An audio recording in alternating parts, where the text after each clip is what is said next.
1, 2, 3, 4 and 5 yes দর্শক, Jamuna television আজকে 5 বছর শেষ করে 6 বছরে পদার্পণ করেছে। তাই কাউন্টডাউনটা কিন্তু প্রোডিউসারের বদলে আমিই দিয়ে দিলাম। দর্শক, আমন্ত্রণ আজকের আয়োজনে, এবং আজ আপনাদের সাথে আছে আমি ইসমাত জরিন চৈতি। আমার সাথে যারা আছে তাদেরকে দেখলে দেখামাত্র আপনাদের মন ভালো হয়ে যাবে। প্রথমে আছে হচ্ছে সিয়াম, পূজা অ্যান্ড হচ্ছে সাইমন। সো আজকে 5 বছর পূর্তি, so let's celebrate. Happy birthday যদি আপনি আমি জাস্ট জিজ্ঞেস করছিলাম যে হাউ টু সেলিব্রেট। 6 হলে আমার 6-এ পা দিলাম আর কি। পা দিয়েছি। So how to বাকিটাও দিয়ে celebrate? দেবে। মানে আমি তো এখন জন্ম নিই। সাইমন কিন্তু চুপ করে দেখছে শুধু। না, আমি দেখছি Celebration এ participate করতে চায় না। হচ্ছে না তো। আর প্রথমেই হচ্ছে যমুনা টিভির এই 5 বছর পদার্পণে অনেক অনেক শুভেচ্ছা আপনাকেও, এবং তাদের সঙ্গে আমার আজকে প্রথম মানে দেখা। একসঙ্গে আজকে বসা। প্রথম কি ভাই? কত ছোটবেলা আজকে থেকে মানে আমরা কোনো মানে টিভি স্ক্রিনে প্রথম, আচ্ছা, সিনেমার আচ্ছা। স্ক্রিন। আচ্ছা। Happy birthday. সো 5 বছর পূর্ণ হলো। যদিও এটা নিউজ চ্যানেল, বাট তারপরেও কিন্তু আমরা সবাই একসঙ্গেই ছিলাম। সো সবার কাছ থেকে আমি একটু এই 5 বছরের জার্নিটা সম্পর্কে জানবো যমুনা টেলিভিশনের সাথে। হাউ ওয়াজ ইট? অবশ্যই প্রথমে সবাইকে শুভেচ্ছা জানাচ্ছি, যারা যমুনা টেলিভিশনের দর্শক নিয়মিত তাদেরকে, যারা এই প্রোগ্রামটাকে সুন্দর করে দর্শকের কাছে তুলে ধরে তাদেরকে, আপনাদেরকে, টেকনিক্যাল সব পার্সনদেরকে, কারণ এটা একটা ফ্যামিলি। ইয়েস। এবং যতবার আমরা যমুনা টিভিতে এসেছি প্রতিবারই আমাদের কাছে মনে হয়েছে যে আমরা কোনো আলাদা জায়গায় যাচ্ছি না, কোনো চ্যানেলে যাচ্ছি না, হয়তো ফ্যামিলির একটা কারোর get সঙ্গে together-এ কথা বলতে যাচ্ছি। যাচ্ছি। সো এতটা ক্লোজ আমরা হয়ে গেছি। খুব বেশি দিনের সম্পর্কটা আসলে না, বাট অনেক সম্পর্ক অনেক বেশি দিন প্রয়োজন হয় না, আত্মার সম্পর্ক হয়ে যায়। এবং সকল জার্নালিস্টদের সাথে, টেকনিশিয়ানদের সাথে আমাদের এরকম বন্ধুত্বপূর্ণ সম্পর্ক। সবচেয়ে বড় আমি ধন্যবাদ দিতে চাই, আমি, পূজা, সাইমন ভাই হয়তো ওই জায়গা থেকে সেই একই কথায় একমত হবেন। আমরা যারা ফিল্মে কাজ করছি এখন, আমাদের কিন্তু শুধু ফিল্মটা করে ফেললাম তাহলে কিন্তু সব কিছু শেষ না। অনেক বড় একটা চ্যালেঞ্জ শুরু হয় হচ্ছে ফিল্মটা প্রমোশনের সময়, কারণ Yes. সর্বোচ্চ সংখ্যক দর্শকের কাছে পৌঁছাতে হবে। সেক্ষেত্রে কিন্তু আমরা একেবারে এগিয়ে এবং আছি। আমাদের জন্য এটা আনন্দের কথা, কারণ আমার আর পূজার প্রথম ছবি পোড়ামন 2, Right. সেই ছবি যখন আমরা রিলিজ করতে যাচ্ছিলাম, আমার এখনো মনে আছে, আমার একবারে ফ্রেশ হচ্ছে মেমোরিটা, যে আমরা একসাথে এসেছি এবং আমরা কত সুন্দর করে এখানে Yes. প্রমোশন করতে পেরেছি। সেই একইভাবে আমরা দহনও প্রমোট করলাম পরবর্তী ছবিতে, সেখানেও সেম সাপোর্টটা পেলাম। তো আমি ধন্যবাদ দিতে চাই যে আমাদের ফিল্ম ক্যারিয়ারের প্রথম থেকে আমি বলবো আমাদের পাশে বন্ধুর মতো থাকার জন্য। এবং কতদিন কাজ করতে পারবো জানি না, বাট যতদিন কাজ করি যমুনাকে অবশ্যই হাউ পাশে চাই। Sweet, how sweet. খুব ভালো লাগলো। পূজার কাছ থেকে জানতে চাই যে যমুনা টেলিভিশনের সাথে 5 বছরের যাত্রা কেমন ছিল। আচ্ছা। আমরা কিন্তু একটা ঈদও সেলিব্রেট করেছি, রাইট? একসঙ্গে হ্যাঁ। সাইমন ছিল, তোমরা তিনজনই ছিলে। তো প্রথমেই জানাতে চাই যমুনা টিভিকে অনেক অনেক শুভেচ্ছা। আর 4টা ছবিতে আমি ফুল সাপোর্ট পেয়েছি। যখনই আমি প্রমোশনে যাই তখনই আমি যমুনা টিভিকে আগে দেখতাম। তো এটা খুবই ভালো লাগতো। তো আশা করছি আরও অনেকবার বলার সুযোগ পাবো happy birthday to you Jamuna TV. সাইমনের কাছে জানতে চাই, আমার মনে হচ্ছে সেই গরু কাটাকাটির একটা যুদ্ধ চলছিল, কে গরু কাটছে এরকম এসছে এরকম। এটা হচ্ছে যে প্রথমেই বলবো, আপনি বলছিলেন যে নিউজ চ্যানেল। আচ্ছা। হ্যাঁ, অবশ্যই নিউজ চ্যানেল, কিন্তু যমুনা টিভির যে নিয়মিত আয়োজন, প্রতিদিনের একটা শো যায় সন্ধ্যা 8টার সময়, এটা অনেক জনপ্রিয়। ইয়েস। অনেক নিউজের চেয়ে এটা অনেক বেশি জনপ্রিয়, কারণ এখানে অনেক তারকারা আসেন। আমার অনেকবার সৌভাগ্য হয়েছিল আসার। সেই দিক থেকে যমুনা টিভিকে অনেক ধন্যবাদ আমাকে আনার জন্য। আজকেও এসেছি, সারা জীবন আসতে চাই। যমুনা টিভি যেভাবে আমাদেরকে এবং আমাদের ফিল্ম ইন্ডাস্ট্রি সহ আমাদের শোবিজকে যেভাবে এগিয়ে নিয়ে যাচ্ছে, যমুনা টিভি ভবিষ্যতে এটা করবে। এখানে আরেকটা ছোট্ট আরেকজনকে আমি একটু, যেহেতু আমি অ্যাড করলাম, একজনকে বলতে চাই তার কথা। সে হচ্ছে আমাদের যমুনা টিভির রিফাত ভাই, Right. যাকে আমরা আমাদের একবারে আজীবন চাই আজীবন। প্রথম থেকে পেয়েছি। এবং সে যমুনা টিভিতেই হ্যাঁ, মানে সে রিফাত ভাইয়ের জন্য শুধু বলবো না, আচ্ছা। আমি রিফাত ভাই এবং তার পুরো টিমটার জন্য বলবো যে আমি তাদেরকে থ্যাংক ইউ বলতে চাই। আমাদের চলচ্চিত্রের এত মন্দ অবস্থায় হোক অথবা আমাদের দুঃসময় হোক, তারা কিন্তু সবসময় ফিল্মকে সাপোর্ট করেছেন এবং জি। দর্শককে বাহ। ইন্সপায়ার করেছেন যে আপনারা ছবিটা দেখুন, আপনারা হলে আসুন। সো পোড়ামনের জার্নি স্টোরি জানতে চাই, যেটা এখনো দর্শক জানে না, হয়তো অনেক না বলা কথা আছে, সেই সম্পর্কে একটু জানতে চাই। সিরিয়ালি সাইমনের কাছ থেকে শুরু করি। আমাদের এটা হচ্ছে পোড়ামন সিরিজে আমাদের গার্জিয়ান হচ্ছে সাইমন। ইয়েস। সো গার্জিয়ান থেকে আগে শুরু বড় করি। সেটা হচ্ছে প্রথম যখন ফোন আসলো জাজ মাল্টিমিডিয়া থেকে, আমি আসলে সেখানে কাজ করার জন্য মোটামুটি উন্মুখ ছিলাম যে আমি কাজ করতে চাই। সেটা যে পোড়ামন বা মানে নাম কি মুভিটার সেটা জানতাম না। আচ্ছা। বললো আমরা পরবর্তীতে একটা ছবি স্টার্ট করব, ছবির নাম পোড়ামন। গল্প শুনলাম, গল্প শোনার পর থেকে মানে আমি খুব এক্সাইটেড ছিলাম কবে শুটিং হবে। আমরা শুটিংয়ে গেলাম এফডিসিতে। এফডিসিতে শুটিং, আমার কথা হচ্ছে যে মানে শুটিংটা কখন শেষ হবে আজকের দিনে, হ্যাঁ। কারণ একটা রিপোর্টের দরকার আছে। আমি যেটা ভাবছিলাম যে সবাই কিভাবে নেয় ব্যাপারটা, আচ্ছা তারপর সবাই খুব ভালো বললো, আমাদের ফুল টিমের সবাই বললো না ঠিক আছে আমরা যেরকম না চেয়েছিলাম অবশ্যই ভালো হয়েছে, সেটা তো আমরা জানি, কিন্তু আমি না, একটু মানে আমি মজার কিছু প্রথম দিন শুনতে যাচ্ছিলাম। আচ্ছা, মজার বলতে না বলা কথা আর কি। না বলার কথা, আচ্ছা আচ্ছা ওকে। তখন আমি জানি না ছবিটা কি হবে। ঢাকায় আসার আগ মুহূর্তেই আমি ওখান থেকে প্রায় 3-4টা মুভি কনফার্ম হলো আমার। তখন বেশ রমরমাই চলছিল। ঢাকায় এসে আমি সাইন করলাম, ডাবিং এর আগে আমি অন্য ছবি শুটিং এ চলে গেলাম। চালা নামক একটা হল ছিল, সেখানে বৃহস্পতিবারে ছবি রিলিজ পেত। তো বৃহস্পতিবারের ছবিটা ওরকম মানে ব্যবসায়িক কোনো ইয়ে পায়নি, কিন্তু খুব ভালো রেজাল্ট, সবাই রিপোর্ট দিচ্ছে খুব ভালো। কিন্তু শুক্রবার থেকে সকাল থেকে আস্তে আস্তে পিক নেওয়া শুরু করলো। আচ্ছা আচ্ছা যখন পিক নেওয়া শুরু করলো মানে মোটামুটি মানে আওয়াজ উঠে গেল যে খুব ভালো যাচ্ছে। আচ্ছা। আমি এনজয় করছি, বন্ধুদের সঙ্গে আড্ডা দিচ্ছি, হলে হলে যাচ্ছি বাহ, সবার সঙ্গে। চমৎকার। সব মিলিয়ে হচ্ছে পোড়ামন সাকসেস। তারপর পোড়ামন 2 করার জন্য গেলাম। পোড়ামন টু এর স্টোরিটা একটু না পোড়ামন তাদের শুরুর আগে আমার একটু শুরু আচ্ছা মানে আচ্ছা বলার আচ্ছা সেটা আমি বলতে চাই, আমার ভালো লাগে। অবশ্যই অবশ্যই। অনেকেই বলে না, কিন্তু আমার হ্যাঁ, ভালো লাগে। আচ্ছা। আমি পোড়ামন 2 করতে চেয়েছিলাম, আচ্ছা সেজন্য জাজ মাল্টিমিডিয়ায় গেলাম, আজিজ ভাইয়ের সঙ্গে কথা বললাম, তারপর ডিরেক্টরের সঙ্গে কথা বললাম। আমি বললাম যে আমি করতে চাই এটা, যদি আমি করতে পারি আমি আত্মতৃপ্তি পাবো। তারপর হচ্ছে হয়নি, হ্যাঁ। সিয়াম পূজা করলো, সেটাও মাশাআল্লাহ। And সেখানে কিন্তু আপনি অনেক প্রচারণায় অংশ নিয়েছেন, না আমি খুব প্রচার ভালোভাবে করেছি, আমার response ভালো করেছেন, yes. লেগেছে। আমার মনে হয়েছে যে সিয়ামের অভিনয় মানে আমি হয়তো অতটা ভালো করতে পারতাম না। Oh, that's really seriously inspiring.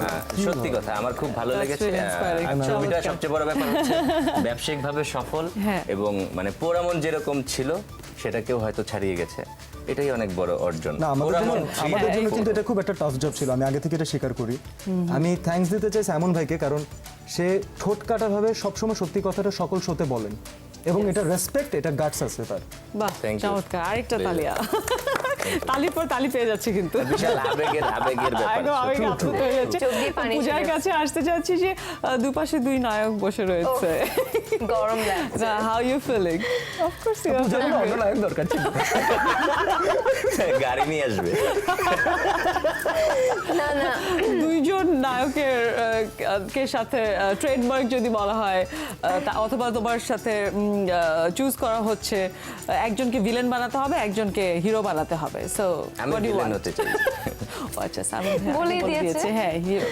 তোমার তোমার চুজ আমারও আমি যাচ্ছি। villain। শুধু বিপদে তাহলে আমি ফেলার দরকার। মানে যেই ছবি আমরা দুজন ভিলেন হই, আরেকজনকে আমরা নায়ক হিসেবে নেই, ওটাও হতে পারে। কেমন হয় ভাই? না না আমি এটা দুই ভিলেন মারামারি আচ্ছা করলাম। আমরা কিন্তু দুজনই এস্টাবলিশ ভিলেন মোটামুটি। হ্যাঁ হ্যাঁ, আপনিও এই একটা মুহূর্তে, নেগেটিভ এই ক্যারেক্টার মুহূর্তে। করেছেন, আমিও দহনে নেগেটিভ একদম। করেছি। আচ্ছা আচ্ছা তারাই কথা হচ্ছে পূজার কাছ থেকে কেউ জানতে চাইছে না যে পূজা আসলে কি কারণ চায়। পূজা জানে আমরা কেন নায়ক কথাগুলো হিসেবে বলছি। কাকে আসলে চায়, villain হিসেবে কাকে পূজা চায়? এটাই আচ্ছা, চায়। বলো প্লিজ ইটস ইওর ফ্লোর। না ওরা সব বলে দিয়েছে যে ওরা ভিলেন হতে চায়, তো আচ্ছা। আমি ওই ছবিতে ভিলেন রাখতে চাচ্ছি না, আমি আচ্ছা। হিরো রাখতে চাচ্ছি না, আমি ভিলেনের সাথে করব। মানে, বাহ প্রেম প্রেম। ভিলেনের সাথে প্রেম। প্রেম হবে, প্রেম। ভিলেনের সাথে প্রেম। মারামারি হবে। মারামারি হবে, প্রেম হবে। ঠিক আছে ওকে, আমরা আবার কি আমরা সেই প্রেমটা কিভাবে হবে, মানে মারামারিটাও কিভাবে হবে সেটা আমরা শুনবো, বাট একটু ব্রেকে যেতে হচ্ছে। দর্শক এই মুহূর্তে চলে যাচ্ছি ছোট্ট একটা বিরতিতে, আশা করছি আপনারা আমাদের সাথে থাকবেন। Will be right back.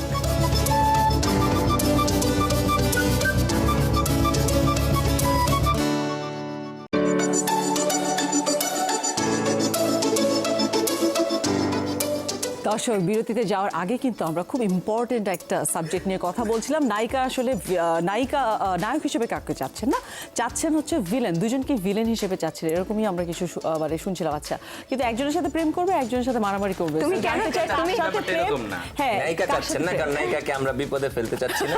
আমি প্রথমে হাত তুললাম, হ্যাঁ। সিয়াম বললো তাহলে সেও বাদ যাবে কেন? হ্যাঁ, আমরা তো আচ্ছা। ভাই ভাই ভাই, আমাদের মধ্যে এত জেলাসি আমাদের মধ্যে নাই। ঝামেলা নেই। আচ্ছা ঝামেলা নাই। সো তাহলে তুমি কি কেন হবে? কেন বলছো যে একজন হিরো একজন ভিলেন? তুমি দেখিয়ে দিচ্ছ না না একজন প্রেম, একজন প্রেম। অ্যাটলিস্ট দুজনের সাথে একসাথে প্রেম করতে চাও? তবে আমরা ওরকম চালাচ্ছে তো সে। আপনি কিন্তু পূজার চাওয়াকে ইম্পর্টেন্স দিচ্ছেন না। আচ্ছা লাস্ট মোমেন্টে একজন মরে যাবে, একজন বেঁচে থাকবে, তো সেখান থেকে তুমি কাকে আমি চাও? যাচ্ছি, আমি মরবো। আর না my পূজা, God! একটা সিনেমা বাঁচো জীবনে। কেউ আমাকে বাঁচাতে দুই চাচ্ছে না ভিলেন তাই তখন মারামারি করে দুজনই মরে যাবে। যাই হোক, সিনেমার সকল হচ্ছে হ্যাপি এন্ডিং, হ্যাপি সবাই মরে গেছে। হ্যাপিলি ডেড হয়ে যাবে তখন। যাই হোক, specially okay, we are celebrating our speciality. আসলে সেলিব্রেট তোমাকেও করছি। নেব সেটা তো আমি কি সেই করবো? মুভিতে তুমিও হিরোইন। আচ্ছা, তা আমি হিরোইন হব না, আমি দূর থেকে দেখবো স্টোরি। না তুমি তাহলে আমাদের অ্যাঙ্কারের একটা রোল করবে। আচ্ছা, হ্যাঁ, কি টিভিতে? যে দর্শক মানে না না মানে পুরস্কার তুলে দিবে কে জয়ী, এই দল যে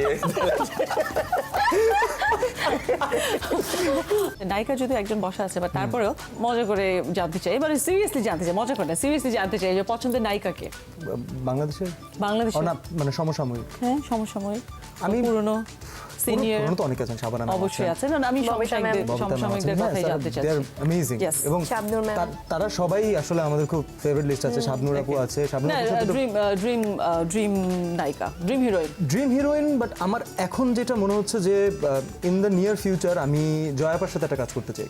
ও সেটা যে কোনো ক্যারেক্টার হতে পারে, বাট সেটা স্টোরি বেস ফিল্ম হবে ডেফিনেটলি। Okay. কাজ করতে চাই, আমি এর আগে একবার বলেছিলাম, হ্যাঁ, হ্যাঁ। তো তখন অনেকে আমাকে বলেছিলেন তুই কিভাবে ওনার সাথে কাজ করবি, তোর বয়স হয়েছে, এরকম অনেক কিছু তো আমি তাদেরকে বুঝাতে পারিনি যে শুধু প্রেম দিয়েই হয় না, আর আরো অনেক প্রেমটাও ধরনের আসলে story শুধু থাকতে এক পারে। ধরনের হয় না, Yes. অনেক ধরনের থাকতে পারে। সো আমি জয়াপার সাথে যখন আমার কথা হয়েছে তখন কিন্তু আমরা এটা নিয়েও ডিসকাস করেছি। ওকে, what she said. We never know, হয়তো Okay. সামনে দেখে ফেলতে পারেন দর্শক। বাহ বাহ, চমৎকার। তো পূজার কাছে জানতে চাই, কি ড্রিম হিরো হিরোইন কে তোমার? দুই হিরো তো যদি পাশে বসে আছে, তারপরে হিরো বলেছে হিরো। ও তো বলে দিয়েছে, ওটা তো অনেক সত্যি বলেছে।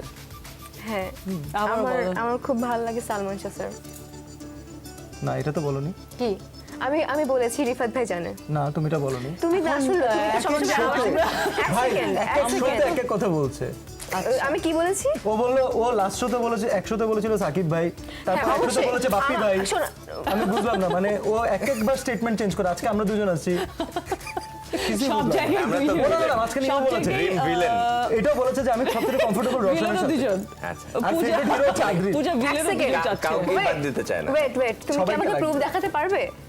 আমি ইউটিউব লিংক আপনাদেরকে দিচ্ছি। অবশ্যই দেখাও আগে তারপর কথা আমি দিয়ে বলো। দিচ্ছি। ওকে স্বীকার করতে চাচ্ছে। আচ্ছা ঠিক আছে, আমরা এটা পরে আমি দেখে কিন্তু নেবো। মানে না, বলিনি পূজা আসলে পরবর্তীতে। দুজনকেই সবসময় চাচ্ছে, মানে as a villain, as a hero, Hero. Everywhere. আচ্ছা, 4, 5, 6 পুরো ইন্ডাস্ট্রি, পুরা সব ইন্ডাস্ট্রি লাগবে তার। চাচ্ছে। এই এপার বাংলা ওপার বাংলা সব ইন্ডাস্ট্রি তার লাগবে। হ্যাঁ অবশ্যই লাগবে লোভী। অবশ্যই লাগবে মানে হ্যাঁ, আমি স্বপ্ন অবশ্যই দেখতে তো লোভী। কোনো অসুবিধা নেই, তো স্বপ্ন তো দেখতেই পারি আমরা। একটু সাইবারের কাছে যেতে চাই যে ড্রিম কিসে যেন? Heroine, dream heroine. আমি এতক্ষণ স্বপ্নে ছিলাম। স্বপ্নে কাকে দেখেছেন? না এই যে আপাতত সিয়ামকে দেখেছি। সিয়াম আর সিয়াম, পূজা আছে। পূজা স্বপ্নে আছে। ওদেরকে আচ্ছা, আমার খুব ভালো লাগে। ওরাই ড্রিম হিরো হিরোইন। বাচ্চা বাচ্চা। হিরোইন ওদেরকে হিসেবে দেখলে মনে হয় যে আমি হিরোইন বুড়ো হয়ে হিসেবে গেলাম ওকে নাকি। এটা একটা পয়েন্ট টু বি নোটেড। তবে আমি একটা কথা এখানে অ্যাড করতে চাই। হ্যাঁ। আজকে যেহেতু এই শোটা একটা স্পেশাল শো, স্পেশাল আড্ডা, Yes. এটা হয়তো অনেক প্রযোজক পরিচালক দেখেও ফেলতে পারেন। ইউ নেভার নো, আমাদের তিনজনও আমরা একসাথে একটা কাজ করে অবশ্যই। ফেলতে পারি। আমার তো সমস্যা নেই। ভাই আমারও তো সমস্যা ভাই, নেই। আমার আমি সিয়ামের সেখানে কিন্তু ছোট্ট একটা রোল আমারও কিন্তু থাকবে। Done, lock. ছোট্ট একটা রোল আমারও থাকবে, কারণ যেহেতু এই যে আমরা এটা উপস্থাপিকা শেষে তাহলে আমি রিফাত মেলানোর জন্য একজন লাগবে। রিফাত ভাইয়ের জন্য একটা রোল লাগবে। রিফাত ভাইয়ের একটা role। সব না, সুযোগ ভাই, মিলে আমরা একটা শুধু movie রিফাত ভাই বানিয়ে না ফেলবো। যমুনা টিভির যারা যারা আছে সবাইকে OMG, Full team. এটা কিন্তু মানে সব জায়গায় আসলে পূজা একসঙ্গে সবাই সবাইকে গিয়ে আচ্ছা, তাহলে বেঁচে আমরা থাকতে চায়। এক সেকেন্ড আমি মিলেমিশে কাজ করতে বেঁচে থাকতে পছন্দ চায়। করি না না আমি সেই মিলেমিশে- মুভিটা মিডিয়া পার্টনার হিসেবে থাকুক যমুনা টিভি অথবা প্রডিউস Nice. করুক। আচ্ছা আচ্ছা ইনশাআল্লাহ। নিউজ চ্যানেলে কিভাবে মুভি প্রডিউস না করা না যায়? সমস্যা নেই। নিউজ না, চ্যানেলে আচ্ছা। সিনেমা মিডিয়া পার্টনার হিসেবে তো থাকতেই পারে। ওকে, হ্যাঁ, মিডিয়া পার্টনার হিসেবে অবশ্যই থাকতে পারে সেটা। আর এখন একটু জানতে চাই যে যেহেতু সিনেমার কথা চলছে, সো ড্রিম রেমুনারেশন সম্পর্কে একটু জানতে চাই যে আমাদের দেশে শিল্পীর মূল্যায়ন কতটা করা হয়, তাতে কি তোমরা সবাই হ্যাপি, নাকি মনে হয় যে আসলে ইটস নট গুড এনাফ, বা এরকম আমাদের হওয়া উচিত, আমরা যতটা কষ্ট করে থাকি সেই অনুযায়ী আমরা আসলে সেটা পাচ্ছি না? মানে তিনজনের কাছ থেকে একটু জানতে চাই। সবাই চুপ হয়ে গেছে। এটা মানে ভাইয়া ভাইয়া আগে আমার কথা হচ্ছে আমি হ্যাপি। আমি শূন্য থেকে শুরু করেছিলাম। আমার প্রথম মুভিতে আমি কোনো রেমুনারেশন পাইনি। এখন যা পাই আলহামদুলিল্লাহ আমি অনেক হ্যাপি। সেই সেন্সে মনে হয় যে যতটুকু পাই এর চেয়ে আরো কমানো উচিত। এর চেয়ে আরো কমানো উচিত। Producer-রা আরেকজন শুনলে তো- আমার টাকা দিয়ে আরেকজন হিরো নেওয়া উচিত। আচ্ছা, তারও কিছু দর্শক আছে, আমার অল্প কিছু আছে, সব মিলে একটা বড় ক্যানভাসে ছবি হোক। সেক্ষেত্রে 4-5 জন হিরো হলে আমাকে যদি টাকা কমও দেয় তাও আমি করতে রাজি। দর্শক আসুক, আর আমার যারা ভালো চিন্তা। আমার ইউনিটে যারা কাজ করেন তাদেরকে প্রপারলি টাকাটা দেওয়া হোক। আমাকে যা দিচ্ছে সেটা যেন মানে নিয়ম মেনে দেওয়া হয়। এছাড়া অন্যরা যারা কাজ করছেন তাদেরকেও যেন সেই নিয়ম মেনে টাকাটা দেওয়া হয় এবং দিচ্ছে। আমার মনে হয় এই ব্যাপারে খুব একটা কন্ট্রোভার্সি না হয় ভালো। আমার মনে হয় যে ভালো সিনেমা হোক, আমি ভালো ভালো সিনেমায় কাজ করি, তখন আমার টাকা ইনশাল্লাহ এমনিতেই হবে। Nice. এটা হচ্ছে আমার পূজা। Very good. আমি আসলে কাজে হ্যাপি। আমি পোড়ামন 2-তে যেরকম ভালোবাসা পেয়েছি দর্শকের, আমার কাছে মনে হয় যে টাকা দিয়ে সেই মানে ভালোবাসা কেনা যায় না। কেনা যায় না, অবশ্যই। তো- সেটা তো একেবারেই ঊর্ধ্বে। তো আমি সবসময় বলি আমি কাজে হ্যাপি। সিয়া, কিছু বলবে? আমার এই কথাটা একটু কন্ট্রোভার্সিয়াল লাগে, সো আমি এটা নিয়ে খুব ডিটেলসে কিছু বলবো না। শুধু এতটুকু বলতে চাই যে যদি কাজকে ভালো না বাসতাম তাহলে আমি আমার প্রফেশনকে সাইডে রেখে আমি চলচ্চিত্র করার জন্য পড়ে থাকতাম না। চলচ্চিত্রের জন্য পড়ে নিয়ে আসলে অভিনয় করার জন্য পড়ে আছি। সেটা যদি যে কোনো মাধ্যমেই হতে পারে, আমার কোনো বাধ্যবাধকতা নেই। আমি দর্শকের সাথে কানেক্টেড থাকতে চাই। আর যদি এরকম কোনো কিছু ফিল হতো তাহলে আমি আমার ক্যারিয়ারের 2-3টা ছবি করে ফেলেও এসে আমি বিনা পয়সা ছবি করে দিতাম না। আমি সেই গল্পে বিশ্বাস করি, আমি সেই প্রজেক্টে বিশ্বাস করি, দ্যাটস ওয়াই। আর শিল্পীর মূল্যায়নটার কথা আমি আসলে যোগ্য না এটা বলার জন্য। তবে আমি অবশ্যই চাই, আমি আমার সাধারণ যারা দর্শক আছেন তাদেরকেও বলবো, রাস্তাঘাটে যারা কথা বলেন তাদেরকেও বলবো, যারা ভালোবাসেন যারা ঘৃণা করেন তাদেরকেও বলবো যে শিল্পীর মূল্যায়ন দরকার নেই, বাট শিল্পকে একটু মূল্যায়ন করতে হবে, না হলে একটা দেশ কখনো আগাবে না। বাহ, চমৎকার, চমৎকার। আর আমাদের মধ্যে যদি ভালোবাসাটা না থাকে, প্রত্যেকটা অভিনয় মানে প্রত্যেকটা শিল্পী কিন্তু ভালোবাসা থেকেই কাজ করে কিন্তু। মানে এটা ভালোবাসা না হলে আমরা অনেক বড় বড় গুণী শিল্পীদের স্টোরি শুনেছি যে অনেক বড় বড় কাজ ফেলে বা অনেক কিছু রেখে হয়তোবা মানে এখানে কাজ করেছেন, অ্যাজ এ শিল্পী কাজ করেছেন, অনেক বছর ধরে অনেক কষ্ট করেছেন, তারপরেও কাজ করে গেছেন। এটা শুধু ভালোবাসা ছাড়া আসলে এটা সম্ভব না। আর আমরা তো অনেক সময় ম্যাক্সিমাম ক্ষেত্রে দেখা যায় সাকসেসফুল স্টোরিগুলো জানি, Yes. কিন্তু যারা অতটা সাকসেসফুল না অথবা যারা অ্যাভারেজ লাইফ লিড করেছেন তারা কি শিল্পকে ভালোবাসেননি? অবশ্যই। তারাও তো অন্য কোনো ব্যবসা বাণিজ্য বাদ দিয়ে এখানেই পড়ে আছে। আমরা তো এখনো যখন কাজ করতে যাই, আমাদের যারা আর্টিস্টরা আছে আরো অনেক এত কষ্টের। মানে তাদের 40 বছরের এক্সপিরিয়েন্স, 45 ইয়ার্সের, আমরা যাদেরকে ড্রিম দেখি, যাদেরকে নিয়ে আমরা ড্রিম দেখি, তাদের সাথে তারা কো আর্টিস্ট হিসেবে কাজ করেছেন। Yes. তাদের কাছে যখন কথা শুনি আসলে খারাপ লাগে নিজের, যে শিল্পীও মূল্যায়ন পায়নি, শিল্প আসলে মূল্যায়নটা পায়নি। তারপরেও তারা সেখানে কাজ করছে। সেখানে কাজ হ্যাঁ, করেছে শিল্পকে শুধুমাত্র ভালোবাসে। ভালোবাসা। জানি না আসলে এটা কোন শুধুমাত্র ধরনের ভালোবাসা ভালোবাসা, থেকে। কোন ধরনের পাগলামি। না, এটা ভালোবাসা is addicted. Love is an addiction, সেটা যে কোনো ক্ষেত্রেই হোক না কেন, আমার মনে হয় আর কি। যাই হোক, তো এবার অনেকক্ষণ সিনেমা নিয়ে কথা বললাম, চলচ্চিত্র নিয়ে কথা বললাম, এবার একটু টেলিভিশনে ফিরতে চাই। একটু টেলিভিশন নিয়ে কথা বলতে চাই যে টেলিভিশনের দর্শক অনেক কমে গেছে, কি মনে হয়, বা কমে যাচ্ছে কিনা? এখন কি আমরা টেলিভিশন দেখি? অনলাইনে দেখি আর যেখানেই দেখি, দেখছি দেখছি তো। কোনটা? দেখছি কোনটা। আচ্ছা, আমার প্রশ্ন হচ্ছে যে আপনি আমার অনলাইনে দেখেন, আপনি অন্য কোনো প্ল্যাটফর্ম থাকলে সেখানে দেখেন, কিন্তু বাংলাদেশের কন্টেন্ট দেখেন, এটাই আমার চাওয়া। Okay. তো যদি আজকে বাই এনি চান্স ডিজিটালিও যদি এটা হিট না করতো, অথবা যদি আপনি টিভিতেও হিট না করতো, তাহলে তো বাংলাদেশি প্রোডাকশনই বন্ধ হয়ে যেত। আমি মনে করি, আমি মিডিয়াতে কাজ করেছি, আমি মিডিয়ার একজন সন্তান, আমি নাটক থেকে এসেছি, আমি অ্যাডভার্টাইজিং থেকে এসেছি। আমি পুরো ইন্ডাস্ট্রির জন্য বলতে চাই, I am really proud of my industry. তারা অসাধারণ কাজ করছেন, কারণ যারা খুব ওখানে বসে নেগেটিভ বলে ফেলেন অথবা হাতে তালি দিয়ে দেন, তাদেরকে বলতে চাই আপনাদের জানা দরকার যে কোন ধরনের বাধ্যবাধকতার মধ্যে এবং রেমিনারেশন থেকে শুরু করে টেকনিক্যাল পার্সনদের সঠিকভাবে টাকা দেওয়াটা ডিফিকাল্ট হয়ে যায় মাঝে মাঝে, এটা ক্যামেরা ভালো নেওয়াটা মাঝে মাঝে ডিফিকাল্ট হয়। এত কিছুর মধ্যেও যে আমরা কাজ করছি এবং আমাদের ডিরেক্টররা, আমাদের প্রডিউসার এত সুন্দর সুন্দর কাজ নামাচ্ছেন এবং দর্শকটা দেখছেন, এটা একটা বড় অ্যাচিভমেন্ট। এটা পৃথিবীর ক্ষেত্রে বিরল আমি মনে করি। অবশ্যই। সো একটু জানতে চাই যে অনলাইন বেসড হয়ে গেছে, ইদানিং কিন্তু অনলাইনে সিনেমাও রিলিজ পাচ্ছে। সবার হাতে স্মার্টফোন আছে, স্মার্টফোনে নিশ্চয়ই ইন্টারনেট থাকে, তারা দেখে নিচ্ছে। আর যখন বাসায় যাই আমি বলবো যে আমি বাসায় থাকলে আমি টিভি দেখি, টিভির দিকে তাকিয়ে থাকি, নাটক দেখি, সিনেমা দেখি, নিউজ দেখি, যখন যেটা আমার মাথায় আসে আমি প্রচুর টিভি দেখি। এখন নিশ্চয়ই আমার মতো অনেকে এরকম আছেন। আবার যখন বাইরে থাকছি ফ্রি থাকলে আমি ইম্পর্টেন্ট জিনিসটা আমি ইন্টারনেটে দেখে নিচ্ছি আমার প্রয়োজন, এটা হচ্ছে আমার প্রয়োজন প্রয়োজন। অনুযায়ী। এখন আর নিশ্চয়ই আমি বাইরে টিভি নিয়ে যেতে পারবো না, তখন আমি কি করব? আমার তো নিউজ প্রয়োজন বা আমার বিনোদন প্রয়োজন, যখন যেটা প্রয়োজন আমি হ্যাঁ। দেখে নিচ্ছি, অসুবিধা নাই তো। এখন যেই কন্টেন্টটা ভালো সেটাই কিন্তু দেখছে মানুষ। এইটাই হচ্ছে কথা, হ্যাঁ, যে ভালো বানালে ভালো মানুষ content দেখবেই। অবশ্যই দেখবে। গত কয়েক সেটা বছরে পয়সা যেমন- দিয়েও কিন্তু আমরা দেখি, ওয়েব সিরিজ গুলো কিন্তু Right. আমরা পে করে দেখছি জাস্ট বিকজ অফ ব্যাপারটা দেয়ার হচ্ছে কন্টেন্ট। আমার ডিরেক্টর কোনটা ভালো বানাচ্ছেন, 10টার মধ্যে একটা দুটো তিনটা ওয়েব যদি সিরিজ এদিক নিয়ে সেদিক আসলে হয়, বিশেষ কিছু বলছি না, বাট যেহেতু Okay. ফিল্ম নিয়ে এমন ভাবে কথা আসলো, আমার একটা জিনিস হঠাৎ করে বলতে ইচ্ছা করলো যে ওই মানুষকে আসলে তাহলে ডিজিটালি সিনেমাটা দেখবে না হলে গিয়ে সিনেমাটা দেখবে? না, মানুষের ভেতর যে নেশা হলে গিয়ে সিনেমা দেখার, মানে এটা অস্বাভাবিক। এখন এটা অনেক দর্শক হয়তো বুঝতে পারবেন না, আমি তাদেরকে একটা ছোট্ট এক্সাম্পল দিতে চাই।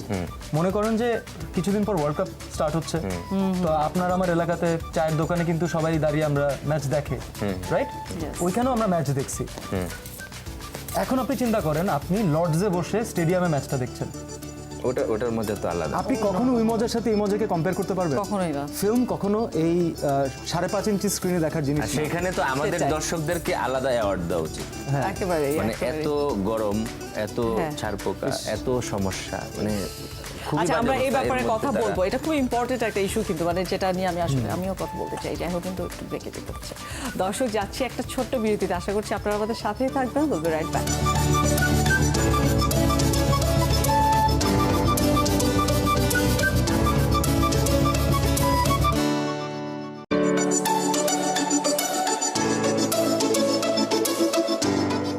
Viewers, we are celebrating hour special day. আপনাদের সাথে আছে আমি চৈতি, এবং আমার সাথে কিন্তু আছে আপনাদের সবার প্রিয়, আমার প্রিয়, সবার প্রিয় সিয়াম, পূজা এবং সাইমন। কথা বলছিলাম সিনেমা নিয়ে, সিনেমা নিয়েই কথা বলছি, সেলিব্রেশন হচ্ছে, গান হচ্ছে। আমরা যেটা কথা বলছিলাম যে হল নিয়ে একটুখানি কথা বলছিলাম, একটু গুরুগম্ভীর কথা একটু বলে নিই, তারপরে আমরা একটুখানি ফান মুডে চলে আসতে চাই। যে সিনেমা হলগুলো নিয়ে একটু, যেটা আমার নিজেরও প্রশ্ন, যে একটা ভালো সিনেমা যখন হয় সেটা শুধু কি আমি সিনেপ্লেক্সে যাব অথবা ব্লকবাস্টারে যাব, এছাড়া বাকি মানুষগুলো কি করবে? মানে সব জায়গায় সেটার সংখ্যা তো অনেক কম। সেটা সংখ্যা আর অনেক কম। সারা বাংলাদেশে আমাদের সিনেমার হলগুলোর যে অবস্থা আসলে খুবই নাজুক। সেখানে আমার দর্শকরা যেভাবে গিয়ে সিনেমা দেখছেন, সেটাই আসলে তাদেরকে বিরতির আগে বলছিলাম যে অ্যাওয়ার্ড দেওয়া উচিত। তাদের জন্য আমরা সিনেমা করি, কিন্তু তারা যে কত কষ্ট করে আমাদের এই সিনেমাগুলো দেখেন। এদিকে হয়তো আমাদের হল মালিকরা তো আছেননি, যারা এত বছর যাবৎ হল চালাচ্ছেন, পাশাপাশি আমাদের বর্তমান সরকার অবশ্যই এটার দিকে নজর দিবেন আশা করছি। আমরা প্রত্যেকটা জেলায় জেলায় সিনেপ্লেক্স চাই একজন সিনেমার কর্মী হিসেবে। যদি এটা হয়, আমাদের দর্শকরাও মুক্ত হলো, ভালো সিনেমা করার প্রতি আমাদের প্রযোজকদেরও একেবারেই তাই। আগ্রহ মানে ভালো। অনেকে আমরা কিন্তু ভালো সিনেমা হলে দেখতে যেতে চাই, কিন্তু ভালো একটা হলের অভাবে দেখা যায় সবসময় কিন্তু অনেক দূর থেকে মানে এখানে এসে আপনি সিনেমা দেখাটা সিনেপ্লেক্সের সম্ভব কথা না। বলছিলেন, সিনেপ্লেক্সে তো প্রচুর দর্শক যাচ্ছে, সেটা প্রচুর দর্শক, বরং কিন্তু আরো মানে এটা- 10 গুণ টাকা বেশি খরচ করে দেখছেন। যাচ্ছে, এটাই কথা। সপরিবারে দেখছেন। So, আমাদের So, এরকম যদি মফস্বলে তো প্রত্যেকটা- সেই ব্যাপারগুলো আছে। আমাদের দর্শকরা দেখতে চান হ্যাঁ। সিনেমা, এত মানে কষ্ট করে যেহেতু দেখেন, পরিবেশ ভালো হলে আরো বরং দেখবেন। একটু খরচ বেশি করে হলো তারা দেখবেন, এটা আমরা অবশ্যই বিশ্বাস দেখবেন, করি। অবশ্যই দেখবেন। তো সমস্যার কথা শুনলাম, একটু সম্ভাবনার কথা জানতে চাই। আমি আসলে খুব বেসিক একটা জিনিস চেয়েছিলাম, খুব বেসিক, সেটা হচ্ছে আলহামদুলিল্লাহ আমাদের বাংলাদেশে হাতে গোনা 50টা 60টা 100টা কোম্পানি আছেন, কর্পোরেট আছেন, যারা ওয়ার্ল্ড ওয়াইড বাংলাদেশকে রিপ্রেজেন্ট করেন। তারা যদি বলতো যে আমরা এক একটা এলাকার সিনেপ্লেক্সের দায়িত্ব নিব, লাগলে 5 বছর 3 বছর এখানে আমরা এক্সক্লুসিভলি মার্কেটিং করব। এবং সবচেয়ে একটা দুঃখের বিষয় হচ্ছে সিনেমা একজন বানাবে কেন? একজন প্রোডিউসার, সে জানতে পারছে তার 200 টিকিট, সে জানে যে তার 200 টিকিট সেল হচ্ছে, সেখানে তাকে দেখানো হচ্ছে তার 50টা অথবা 100টা টিকিট সেল হচ্ছে। পুরো পৃথিবী যেখানে ডিজিটালাইজ হয়ে গেছে, আমরা এখন অ্যানালগ সিস্টেমে আছি। তো আপনি দেখুন যে সিনেপ্লেক্স অথবা ব্লকবাস্টার থেকে টাকাটা কিন্তু পাই হিসাবে টাকা ডিজিটালি আপনার হাতে চলে আসছে, যে কত টিকিট সেল হয়েছে, আপনার অংশ কতটুকু, জানতে তাদের পারছি অংশ আমি। কতটুকু। তো একজন প্রোডিউসারকে তো এই অ্যাসিউরিটি দিতে হবে যে আপনি 1 কোটি টাকা খরচ করলে আপনাকে আমি বেশি না 1 কোটি 1 টাকা ফেরত দেবো। তো আমার মনে হয় যে এই জায়গায় আমাদের মন্ত্রণালয় এবং আমাদের সকলের যদি একটু সম্মিলিত চেষ্টা থাকে, ইনফ্যাক্ট কর্পোরেটদের আমি চাই যে তারা আসুক, তাদের কাছে অর্থ আছে, তারা তারা বিনিয়োগ invest করতে চায়, তারা ইনভেস্ট করুক, তারা 5 বছর এক্সট্রা নিজেরা মার্কেটিং করুক, তারপর ছেড়ে দিক এটা। Very nice. বাট একটা সিনেমাটা দেখানোর একটা জায়গা হ্যাঁ। হোক। যেটা আচ্ছা। 10 বছর পরও থাকবে দেশে। তো একটু জানতে চাই দর্শকদের নিয়ে যে তোমরা সেলিব্রিটি, সো দর্শক যেখানে যখনই যাওয়া হয় দর্শকদের পাগলামি বলো বা ভালোবাসা বলো কেমন লাগে, মানে হ্যাঁ, কে কেউ বলবে? বলতে যাচ্ছে না? এটা পূজা সবচেয়ে- থেকে, হ্যাঁ পূজা মাঝখানে আছে, পূজা থেকে শুরু করি। আচ্ছা, যখন আমি হল ভিজিটে যাই কিংবা আমরা হল ভিজিটে যাই, যতটুকু ভালোবাসা দেখতে পাই না, মানে ভালোবাসা পাই না দর্শকের, তখন এমনিতেই মনটা ভরে যায়। সাবান রিসেন্ট একটা ঘটনা যে আমরা অনেক সময় অনেক জায়গাতেই যাই, যাওয়ার কথা ছিল। আমি কয়েকদিন আগে একটা শো করে আসলাম, সেটা হচ্ছে কুড়িগ্রাম। তো প্রোগ্রামের যিনি আছেন উনি বললেন যে প্লেনে আমি যাব না, রংপুর আমি ট্রেনে যেতে চাই, রংপুর থেকে আমি মাইক্রো দিয়ে যাব, ওখানে ব্যবস্থা করেন।